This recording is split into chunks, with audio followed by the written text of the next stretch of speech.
నమస్తే, welcome to Bharati TV. నేను బాపయ్య.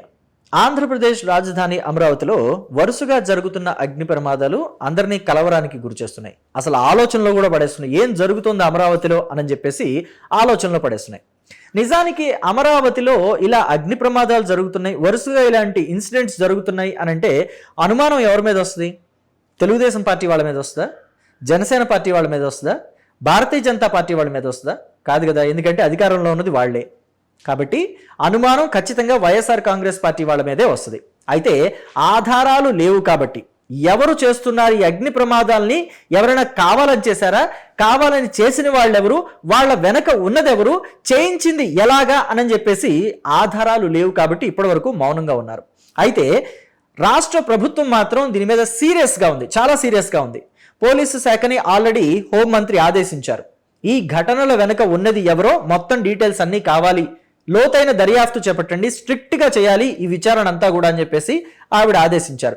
ఎంతటి వాళ్ళున్నా వదిలిపెట్టే ప్రసక్తే లేదు అని చెప్పేసి కూడా ప్రభుత్వం గట్టిగా చెప్పింది. సో అయితే పోలీసులు ఇన్వెస్టిగేషన్ చేయడం మొదలుపెట్టారు. ఇన్వెస్టిగేషన్ చేయడం మొదలుపెట్టినప్పుడు విస్తుపోయే విషయాలు వెలుగులోకి వచ్చాయి. అసలు జరిగింది ఏంటి అంటే, రాయపూడి దగ్గర మొన్న ఈ మధ్య అంటే 23వ తేదీన 22వ తేదీన సబ్జెక్టివ్ కరెక్షన్ మార్చి 22 లేదా 23 తేదీల్లో అగ్ని ప్రమాదం జరిగింది. సిలికోర్ పైపులు తగలబడ్డాయి. మేఘా కంపెనీ వాళ్ళు వర్క్ కోసం తీసుకొచ్చిన సిలికోర్ పైపులు తగలబడటం పెద్ద సంచలనంగా మారింది. అదేంటి పైపులు తగలబెడితే సంచలనంగా మారటం ఏంటి అని చెప్పేసి మీరు అనుకోవచ్చు. ఎందుకంటే ఇవి అగ్నిని అంటే చాలా వేడిని కూడా తట్టుకొని నిలబడగలిగిన పైపులు. ఇవి తగలబడాలి అనంటే 130 డిగ్రీల కన్నా 130 డిగ్రీల సెంటీగ్రేడ్ కన్నా ఇంకా ఎక్కువ హీట్ కావాలి. అంటే అంత హీట్ వచ్చేలాగా ఏం జరిగి ఉంటుంది అక్కడ? ఖచ్చితంగా ఎవరో తగలబెట్టుంటారని, కావాలని తగలబెట్టుంటారు అని చెప్పేసి మనకు అర్థమవుతుంది కదా. సో అయితే ఇక్కడే ఒక విషయాన్ని మనం గమనించాలి. ఎప్పుడైతే ఇలాంటి వర్కులు చేస్తూ ఉంటారో కొన్ని పెద్ద పెద్ద కంపెనీలు, మేఘా కంపెనీ కావచ్చు, లేకపోతే ఎల్ఎన్టీ కంపెనీ కావచ్చు, ఇలాంటి పెద్ద కంపెనీలు వర్క్ చేస్తాయో, వర్క్ ప్లేస్ ఏదైతే ఉంటుందో వాళ్ళకి అలాట్ చేసిన ప్లేసు, అక్కడ ఈ మెటీరియల్ అంతా పెట్టినప్పుడు సెక్యూరిటీని కూడా ఖచ్చితంగా పెడతారు. ఇలాంటి కాస్ట్లీ ఐటమ్స్ ఉన్నప్పుడు మరి ఆ రోజు సెక్యూరిటీని ఏం జరిగింది అని అడగొద్దా? అదే చేశారు పోలీసులు. సో సెక్యూరిటీ పర్సన్ని అదుపులోకి తీసుకుని విచారించారు. ఏం జరిగిందిరా అబ్బాయి, అక్కడ అగ్ని ప్రమాదం ఎలా జరిగింది, ఆ టైంలో నువ్వేం చేస్తున్నావు, ఎక్కడికి వెళ్ళావు, ఉన్నావా, లీవ్లో ఉన్నావా, ఇలా డీటెయిల్స్ అన్ని అడిగినప్పుడు వాడు చెప్పే సమాధానాల్లో ఏదో తేడా కొట్టింది. వెంటనే పోలీసులు అతన్ని అదుపులోకి తీసుకున్నారు. వాళ్ళ స్టైల్లో విచారిస్తున్నారు. అంటే అతడే కావాలని చేశాడు అని చెప్పేసి టాక్ నడుస్తుంది. అయితే ఇలాగ కావాలని చేయటం అనేది లేదా అగ్ని ప్రమాదాలు సృష్టించటం అనేది ఇప్పుడు కొత్తగా జరిగిందేం కాదు.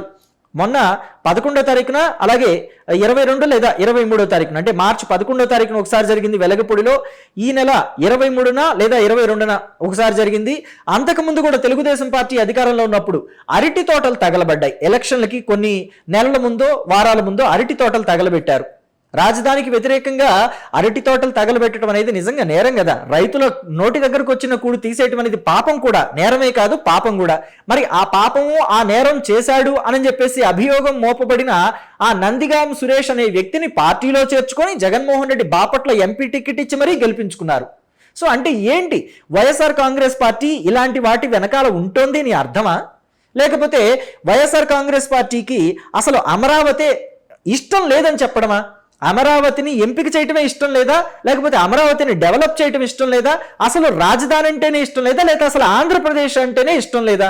ఏంటి వైసీపీ స్టాండ్ ఏంటి అనే దాని మీద ఇప్పుడు అంతా కూడా చర్చించుకుంటున్నారు.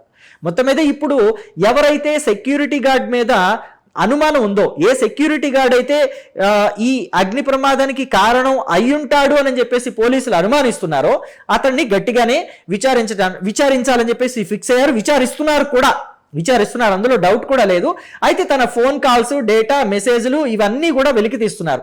అతడు కావాలని చేశాడా, లేకపోతే ఎవరైనా ఇన్ఫ్లుయెన్స్ చేసి అతగాడి చేత ఇలా చేయించారా అని చెప్పేసి కూడా చూస్తున్నారు. ఎందుకంటే వైసీపీలో ఎవరైనా సీనియర్ నాయకులో, లేకపోతే వైసీపీకి సంబంధించిన వాళ్ళు, వైసీపీ సానుభూతి పరులో అతడికి డబ్బులు ఇచ్చి కూడా ఇలా చేయించవచ్చు అని చెప్పేసి అనుమానాలు ఉంటాయి కదా.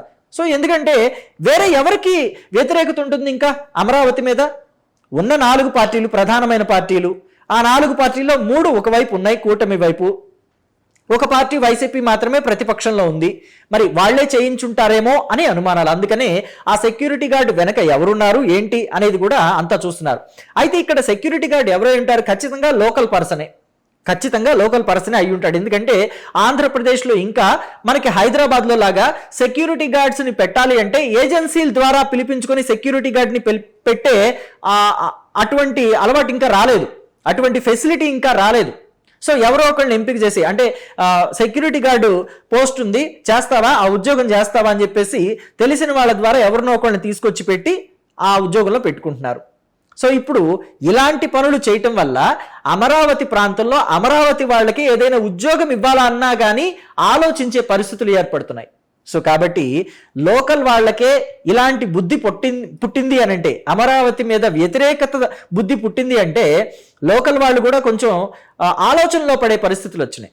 అమరావతి లోకల్ పీపుల్లో కూడా ఆలోచనలో వచ్చాయి. అంటే మనలోనే బ్లాక్ షీప్స్ ఉన్నారా అని చెప్పేసి కూడా వాళ్ళు కూడా ఆలోచించుకుంటున్నారంట. సో మొత్తం మీద అమరావతిలో అగ్ని ప్రమాదాలు అనే విషయం చాలా చర్చనీయాంశంగా మారింది. మీరు కూడా మీ అభిప్రాయాన్ని కమెంట్ బాక్స్లో తెలియచేయండి. ఇలాంటి వాళ్ళని ఏం చేయాలి అని చెప్పేసి. Thank you.